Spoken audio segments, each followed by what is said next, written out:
Avec la grâce de Dieu, nous allons lire du Nouveau Testament les actes des apôtres, chapitre 2, actes des apôtres. Quand le jour de la Pentecôte arriva, les croyants étaient réunis tous ensemble au même endroit. Tout à coup, un bruit vint du ciel, comme si un vent violent se mettait à souffler, et il remplit toute la maison où ils étaient assis. Ils virent alors apparaître des langues pareilles à des flammes de feu. Elles se séparèrent et elles se posèrent une à une sur chacun d'eux. Ils furent tous remplis du Saint-Esprit et se mirent à parler en d'autres langues, selon ce que l'Esprit leur donnait d'exprimer. À Jérusalem vivaient des Juifs pieux, venus de tous les pays du monde. Quand ce bruit se fit entendre, ils s'assemblèrent en foule. Ils étaient tous profondément surpris, car chacun d'eux entendait les croyants parler dans sa propre langue. Ils étaient remplis d'étonnement et d'admiration, et disaient, « Ces gens qui parlent ne sont-ils pas tous galiléens? Comment se fait-il alors que chacun de nous les attendons parler dans sa langue maternelle ? Parmi nous, il y a qui viennent du pays des Parthes, de Médie et d'Élam. Il y a des habitants de Mésopotamie, de Judée, de Cappadoce, du Pont et de la province d'Asie, de Phrygie, de Pamphylie, d'Égypte et de la région de Cyrène, en Libye. Il y en a qui sont venus de Rome, de Crète et d'Arabie. Certains sont nés juifs et d'autres se sont convertis à la religion juive. Et pourtant nous les entendons parler dans nos diverses langues des grandes œuvres de Dieu. Ils étaient tous remplis d'étonnement et ne savaient plus que penser. Ils se disaient les uns aux autres, « Qu'est-ce que cela signifie ?» Mais d'autres se moquaient des croyants en disant, « Ils sont complètement ivres. » Pierre se leva alors avec les 11 autres apôtres. D'une voix forte, il s'adressa à la foule. « Vous, Juifs, et vous tous qui vivez à Jérusalem, écoutez attentivement mes paroles et comprenez bien ce qui se passe. Ces gens ne sont pas ivres comme vous le supposez, car il est seulement 9 heures du matin. Mais maintenant se réalise ce que le prophète Joël a annoncé. Voici ce qui arrivera dans les derniers jours, dit Dieu. Je répandrai mon esprit sur tout être humain. Vos fils et vos filles deviendront prophètes. Je parlerai par des visions à vos jeunes gens et par des rêves à vos vieillards. Oui, amen, alléluia. Nous savons ici que les disciples de Jésus se sont dispersés pour la crainte des Romains et des Juifs qui étaient des pharisiens. Et Jésus leur avait dit pourtant que le 3e jour, je vais ressusciter, Et le 3e jour, les a rendus visite avec son nouveau corps de ressuscité. Il est resté avec eux pendant 40 jours pour les fortifier, pour les enseigner, les éduquer et les certifier que la vie ne s'arrête pas là et que l'œuvre de Dieu ne s'arrête pas là. Il voulait qu'ils soient confiants. Et il y avait plus de 500 personnes qui sont allées sur le mont des Oliviers et ils l'ont vu s'en aller dans les nuages. Et un ange s'est trouvé là et leur a dit, « Hommes de Galilée, pourquoi vous êtes là en regardant vers le ciel?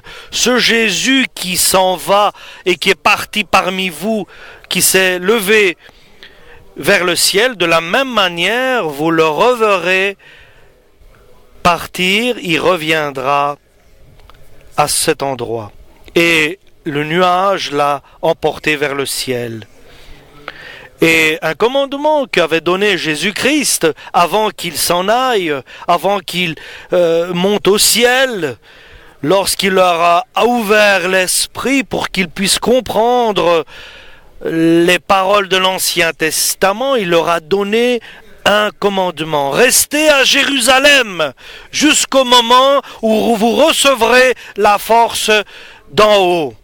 Et moi, je vous enverrai la promesse qui est écrite du prophète Joël. Et ici a commencé la difficulté. Que signifie rester à Jérusalem et le Saint-Esprit viendra sur vous? Et avant de partir, il leur a dit, pas dans beaucoup de jours,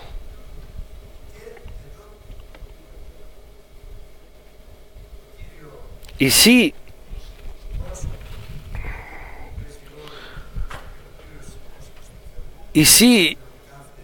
chacun de nous, par rapport à cette parole de Jésus-Christ, de rester à Jérusalem et d'attendre le Saint-Esprit qu'il vienne, pour chacun de nous, c'est une réponse à ce que nous traversons. Nous devons attendre, patienter, et là où ils étaient 500, en regardant Jésus-Christ en aller vers le ciel, ils se sont retrouvés à 120, là, au premier étage d'une maison. Ils étaient plus ou moins 120 à attendre la promesse de Dieu. Mais ici, la parole nous dit qu'ils étaient plus de 500 à voir Jésus s'en aller au ciel. Et pourtant, ils étaient que 120 à la chambre haute où ils étaient réunis en attendant et en priant et où le Saint-Esprit est venu les baptiser. Les autres 380, ils étaient où? Ils n'ont pas peut-être eu confiance, ils n'avaient plus d'espoir peut-être, le temps peut-être pour eux leur a semblé long, et ils ont hésité, ils ont perdu leur confiance, ils sont peut-être partis vers leurs travaux, vers ce qu'ils avaient à faire, nous ne savons pas. Mais ils ne sont pas restés tous les 500 à attendre la parole de Dieu. Aujourd'hui, la parole de Dieu nous dit, n'aie pas peur, ne crains pas, sois dans la joie. Toi, enfant de Sion, enfant de l'église de Jésus, avant Sion était Jérusalem, suivant la parole de Dieu, Sion maintenant est l'église, mais nous sommes venus à Sion, dans la ville de Dieu, la nouvelle Jérusalem, l'église que Jésus viendra chercher. N'aie pas peur, ne crains pas, parce que le Seigneur Dieu, ton Dieu, fera de grands miracles, fera de grands prodiges. Est-ce que tu pourras attendre? Est-ce que tu seras patient jusqu'au jour où cela s'accomplira? Alléluia. Et la parole de Dieu nous dit encore, qui sont ceux qui patienteront, qui attendront, qui auront le temps de dire, je serai là, comme les 120 personnes qui étaient à la prière le jour de la Pentecôte, là à la chambre haute où ils étaient réunis, et ils attendaient la promesse de Jésus. Et nous savons que Jésus est fidèle à ses promesses. Alléluia. Et nous sommes persuadés qu'il est fidèle à sa promesse. Alléluia. Certains ont plus de certitude, d'autres moins, mais nous devons être certains et persuadés que Jésus viendra nous chercher. Et nous devons supporter ceux qui sont plus faibles, aider ceux qui sont hésitants. Nous devons aider les uns les autres pour le bien, pour l'édifice de l'Église. Et ce qui a été écrit pour nous enseigner, pour nous éduquer, pour nous préparer et que nous ayons cette espérance de ce qui va arriver et d'avoir une persévérance et d'attendre, de ne pas être hésitant. Alléluia! Et d'attendre. Et ainsi sera glorifié Dieu par notre bouche, par notre langage et par notre louange. Et aidez-vous les uns les autres. Tu vois qu'il est faible, tu dois l'aider et Dieu t'aidera à toi. Tu le vois abandonné, reste près de lui. Autant tu restes près de lui, Jésus reste avec toi. Aidons-nous les uns les autres. Soutenons-nous les uns les autres. Ayons le même esprit. Ayons le même esprit, et pas un esprit de rivalité, mais un esprit d'unité à Dieu. Alléluia.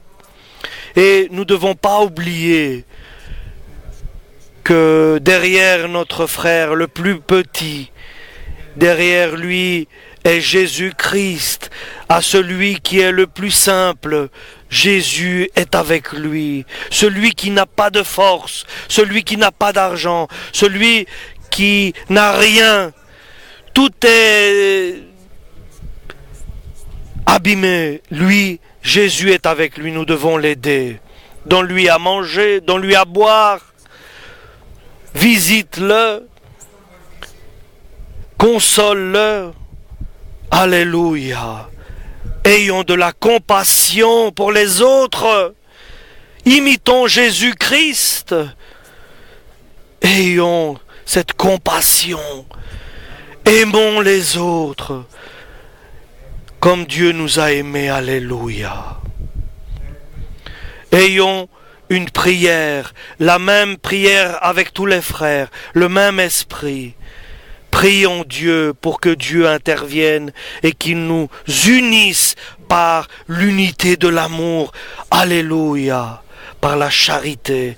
Soyons bons, soyons charitables. Alléluia. Soyons prévoyants aussi pour les autres. Ayons de la compassion pour les autres. Alléluia. Que le Seigneur soit glorifié dans notre vie. Et alors nous pourrons bénéficier de sa présence lorsque nous sommes ainsi. Car Dieu, c'est ainsi qu'il nous veut. Il veut que nous soyons justes, honnêtes, et ne pas abandonner la foi, et ne pas abandonner l'espoir et l'espérance que nous avons, et la confiance que nous avons en Jésus-Christ, notre Dieu éternel. Béni soit son nom. Alléluia. Quelle est ta faiblesse? Ta maladie? Jésus peut te guérir. Tu es pauvre, Dieu peut intervenir dans tes besoins financiers. Car Dieu prend soin de nous. Demandons d'abord le royaume de Dieu et tout le reste nous sera donné. Alléluia. C'est inscrit dans sa parole. Accomplissons sa volonté et il agira. Demandons d'abord le royaume de Dieu et tout le reste nous sera donné. Alléluia. Et beaucoup de nous sont arrivés à dire je pars, je m'en vais. Et vous pensez que dire je reste et je pars, c'est une réflexion. Et il y a des intervenants qui agissent dans notre être intérieur pour prendre ces décisions. Parfois, un échec peut changer notre décision. Une dispute, une rivalité peut changer notre décision. Soyons très attentifs, très prudents, Et alors, le cœur prend d'autres tours, se met à tourner à l'envers, et alors nous revenons en arrière. Ce qui est dommage. Et la parole de Dieu nous dit, celui qui restera jusqu'à la fin sera sauvé. Je veux résister jusqu'à la fin. Je veux rester jusqu'à la fin, jusqu'au le jour où Jésus viendra nous chercher. Je voudrais que toute l'Église soit là, alléluia, présente, et qu'elle n'abandonne pas la foi, qu'elle reste persuadée, alléluia, car nous attendons notre Seigneur, car il fera de grandes prodiges. Ils étaient à 120 là, dans la chambre haute à Jérusalem, en priant, en attendant la promesse de Jésus-Christ, qui avait dit, attendez à Jérusalem, et vous recevrez le Saint-Esprit. La force du Très-Haut viendra. Alléluia. Et nous savons qu'il n'y a pas d'autre espérance ailleurs, car les choses n'iront pas en bien, en mieux, mais en pire. Alléluia. Seigneur Tout-Puissant, aide-nous. Et comme nous voyons les choses devant nous, nous sommes conscients qu'il y a une chose qui va se réaliser. Dieu fera de grandes œuvres, prodiges, merveilles dans notre vie. Nous devons le comprendre et l'accepter, car il est le Créateur. Il est le Créateur de l'humanité, du monde entier. Alléluia. Il est la vie, il est la lumière. Il est celui qui nous a donné la vie sur la terre. Alléluia. Et là, il y avait 120 personnes qui priaient à la chambre haute à Jérusalem. Là, ils étaient à attendre à la prière. Ils attendaient la promesse du Père qui avait dit « Je vous enverrai l'Esprit Saint ». Et nous savons que des 12 apôtres, ils sont restés plus que 11, car Judas Iscariote s'était pendu, s'était suicidé après ce qu'il avait. Il avait livré Jésus-Christ aux pharisiens. Et nous savons que Jésus fera des prodiges. Et comment? Nous ne savons pas. Et à cette époque-là, quand Jésus leur avait dit d'attendre, ils ne savaient pas quand, mais il leur avait dit, dans peu de jours, dans pas beaucoup de jours, viendra l'Esprit Saint. Mon esprit viendra sur vous, et vos fils et vos filles prophétiseront. Il y avait avant un prophète dans le peuple d'Israël, mais là, vos jeunes, vos filles, vos enfants, vos anciens, les vieux verront des songes. Tout cela a été accompli et s'accomplit. Le Seigneur fera des prodiges. Alléluia.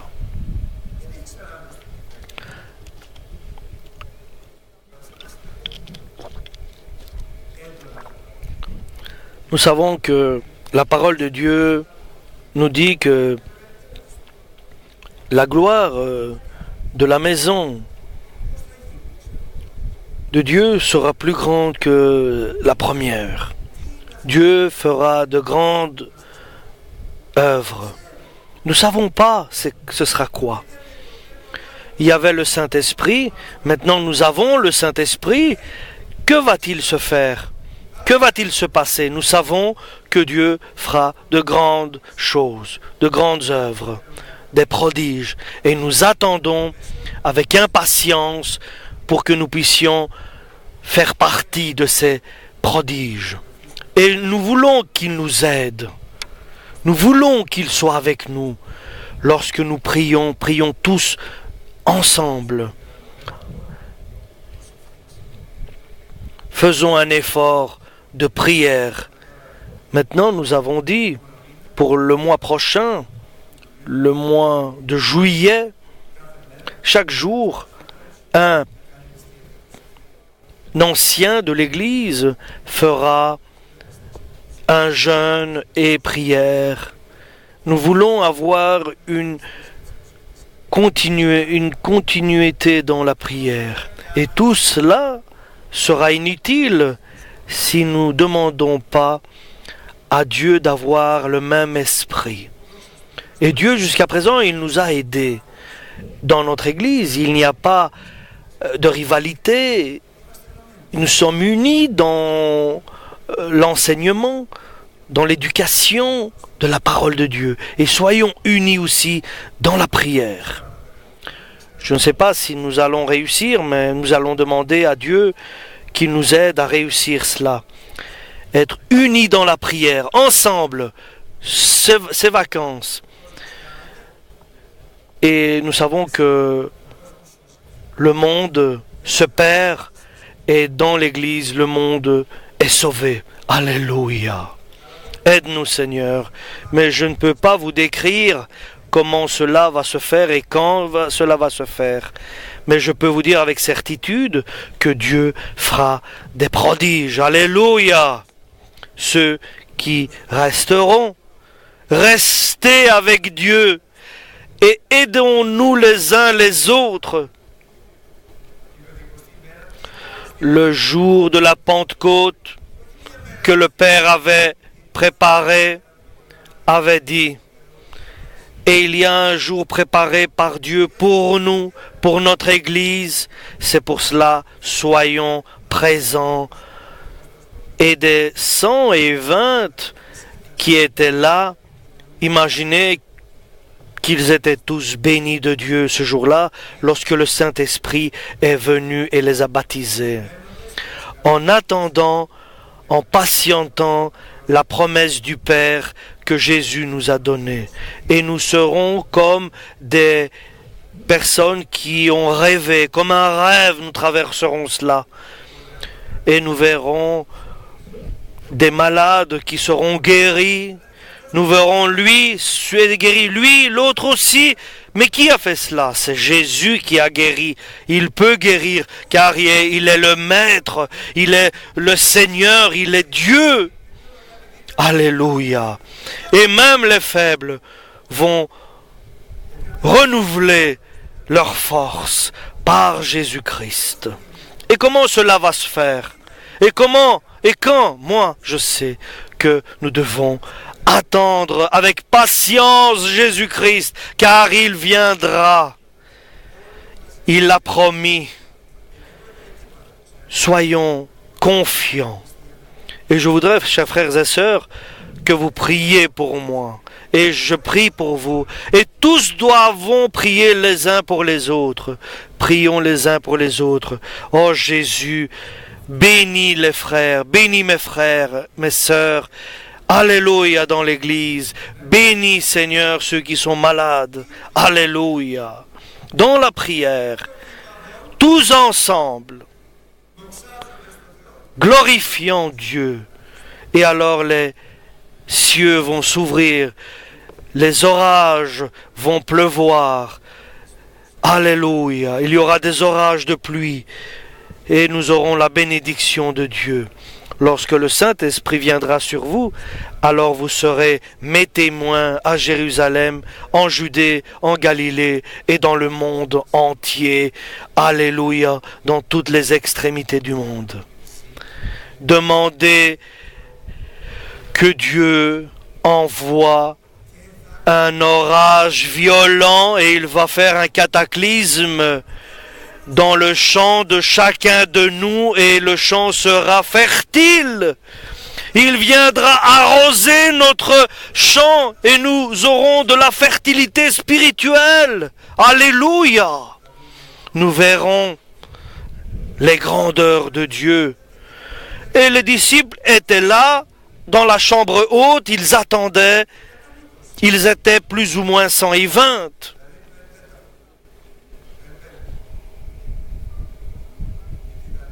Ils étaient 500 et plus, et il en restait 120 qui attendaient. Et soudainement, il y a un bruit qui est écouté, un bruit violent, comme un vent violent qui arrive dans la chambre haute par les fenêtres. Et des langues de flammes, de feu, se sont séparées et sont venus se poser sur chacun séparément, sur chacun qui était là présent dans la chambre haute. Et chez toi et chez moi, Dieu vient personnellement. Tous ceux qui sont présents, qui restent avec Dieu, la force de Dieu est venue en eux et ils ont commencé à parler en langue, des langues étrangères. Et chacun parlait des langues qu'il ne connaissait pas. C'était des langues que l'Esprit Saint donnait. L'Esprit Saint est venu et ils se sont mis à louer Dieu par des langues inconnues, des langues étrangères. Et ils étaient réunis à Jérusalem, beaucoup de personnes qui s'étaient converties au judaïsme, et chacun parlait sa propre langue. Et ils les écoutaient, et ils comprenaient en leur dialecte, en leur langue, les grandeurs de Dieu, ce que l'Esprit de Dieu donnait à ses disciples pour qu'ils puissent glorifier Dieu, les grandeurs de Dieu, les merveilles de Dieu.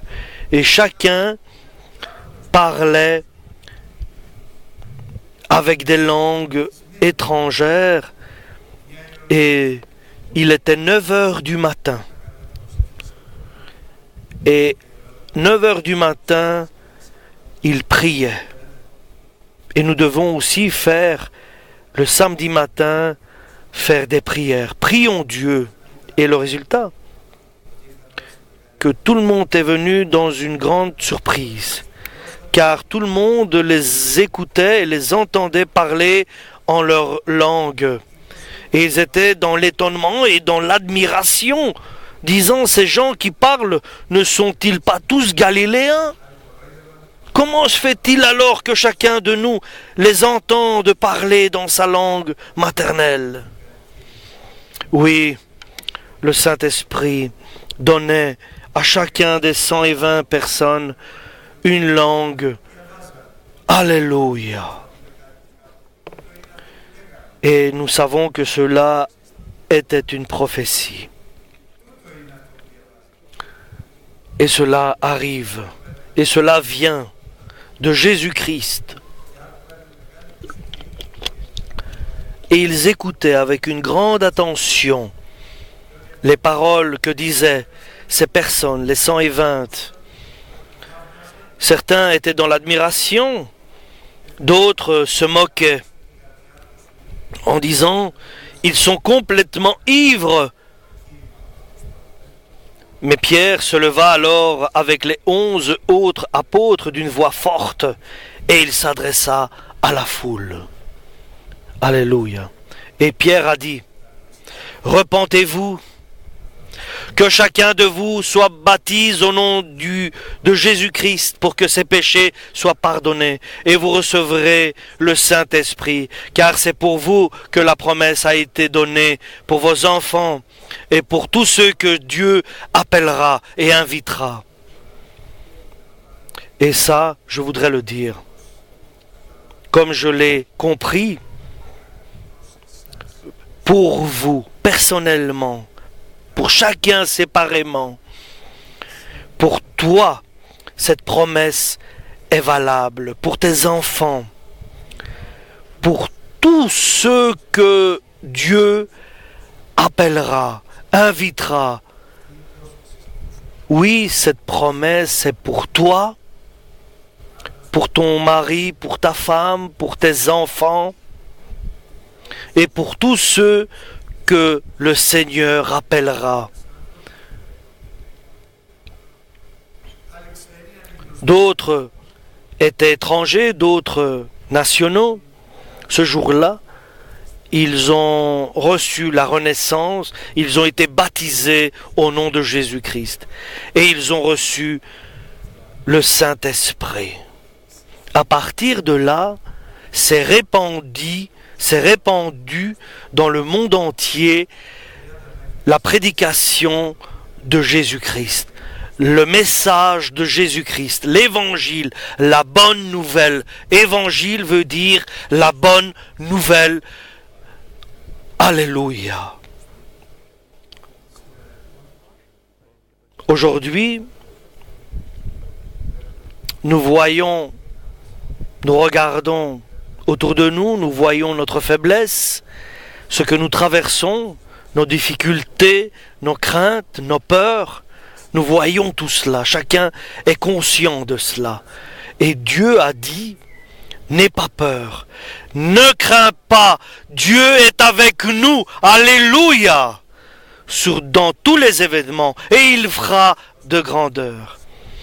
Il va s'adresser pour ta famille, il prendra soin, il est prévoyant, alléluia, gloire à Dieu.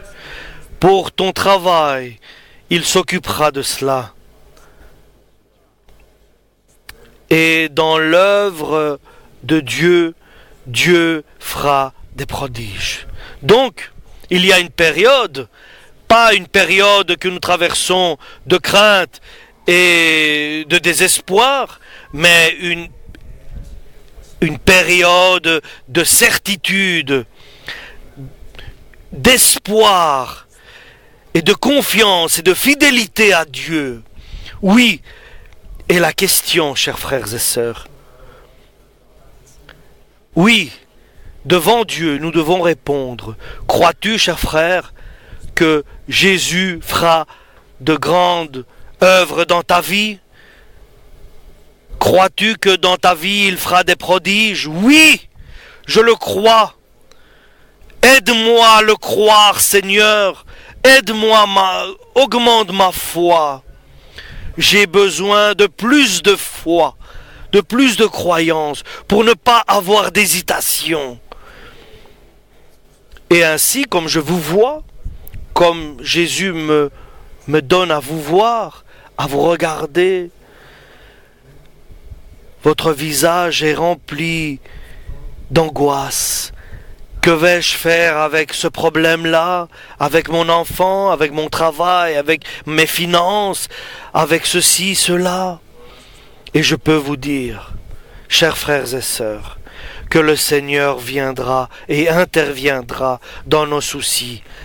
Le Seigneur fera de grandes choses.